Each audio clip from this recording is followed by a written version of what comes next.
दोस्तों, आज जो कहानी आप सुनने वाले हैं वो कोई साधारण वाकया नहीं है। ये एक ऐसी दास्तान है जो इंसानियत के जिस्म को चीर कर रख देती है। मैं हूं वहाब मलिक और आज मैं आपको एक ऐसे घर की तरफ ले जा रहा हूं जहां पे एक ऐसा जुल्म हुआ कि जमीन भी कांप उठी, दीवारें भी खामोश हो गईं और हवा तक रो पड़ी। एक घर जहां पहले बाप का साया उठा और फिर उसी घर में कयामत टूट पड़ी। वो कयामत जो किसी गैर ने नहीं बल्कि अपने ही चचा ने ढाई। एक शख्स जिसकी 5 बेटियां थीं वो दुनिया से रुखसत हो गया। पीछे रह गईं उसकी बेवा और 5 यतीम बेटियां। और इन बच्चियों ने उम्मीद की आखिरी डोर जिस शख्स से बांधी वो था इनका चचा। वो चचा जिसे ये अपना सहारा, अपना आसरा समझती थीं। ये सोचकर कि अब हमारा बाप नहीं रहा, अब यही हमारा रखवाला है। मगर उन्हें क्या मालूम था कि जिसे वो आसमान का साया समझ रही थी वही उनके सिरों पर अलकहर बनकर गिरने वाला है। असल मसला था जमीन का। 12 किल्ले की जमीन, करोड़ों की कीमत और एक बाग जिसकी आमदनी 13 लाख रुपए निकली। चचा की नजर इसी जमीन और इसी कमाई पर थी। वो चाहता था कि ये सारी जायदाद सिर्फ उसी के नाम हो जाए, न बेवा को हिस्सा मिले न बच्चियों को। लालच ऐसा कि आंखों पर पर्दा पड़ गया और खून का रिश्ता भी धुंधला पड़ गया। 2 महीने तक मसले बढ़ते रहे, कभी गाली, कभी धमकी, कभी हिस्सा मांगने की बात, कभी बाग की कमाई का झगड़ा।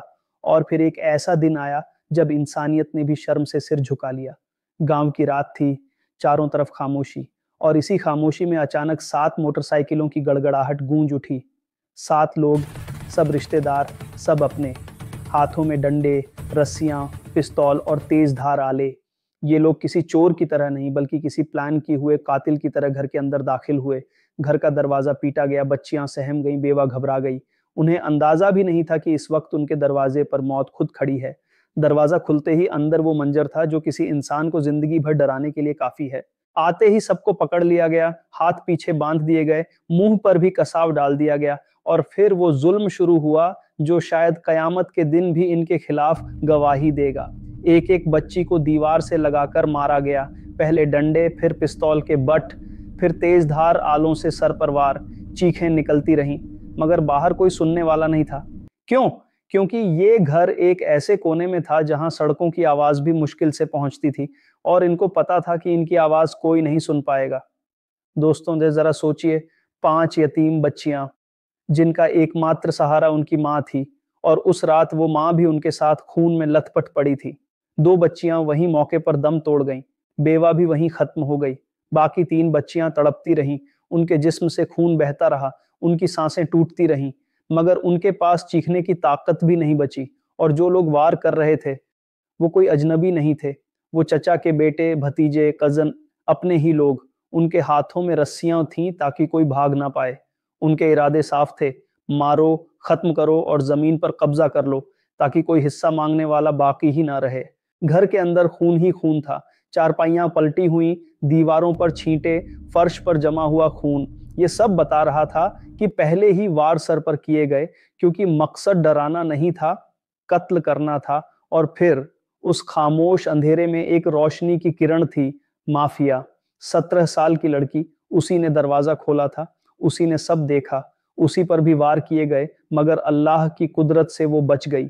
अगर माफिया न बचती तो आज ये हकीकत दुनिया के सामने न आती। माफिया ने बताया कि तैमूर, अली, इब्राहिम, एहतशाम, हैदर, अब्दुल्लाह, मिट्ठू, जीशान, ये सब एक साथ अंदर आए थे। इनके पास हथियार थे, रस्सियां थीं, सबका इरादा एक ही था, जमीन पर कब्जा, बच्चियों का सफाया। 3 घंटे तक घर के अंदर सिर्फ मौत का सन्नाटा रहा। जब बेहोशी टूटी और रिश्तेदारों ने खुद को खोला तो उनके सामने वो मंजर था जो किसी इंसान के दिल को पिघला दे। लाशें पड़ी थीं, खून जमा हुआ था और जो बच्चियां जिंदा थीं वो भी बेहोश थीं।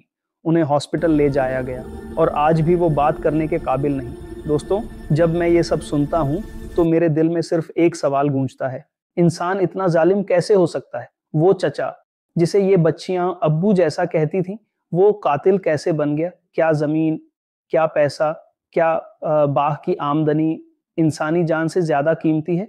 क्या कुछ लाख रुपए के लिए 5 मासूम जिंदगियों पर वार करना जायज है? समाज की ये कड़वी सच्चाई है कि जब लालच आंखों पर पर्दा डालता है तो खून भी इंसान को अजनबी लगता है। ये कहानी खत्म नहीं हुई, माफिया जिंदा है, वो सच्चाई बोलेगी और इंसाफ होगा। अगर आप चाहते हैं कि मैं इस केस की पूरी अपडेट्स, पुलिस की कार्रवाई और इस जुल्म की असल हकीकत आप तक पहुंचाऊं, तो कमेंट में लिखें जस्टिस फॉर डॉटर्स। मैं हूं वहाब मलिक और मैं हर उस आवाज के साथ खड़ा हूं जिसे दुनिया ने दबाने की कोशिश की हो,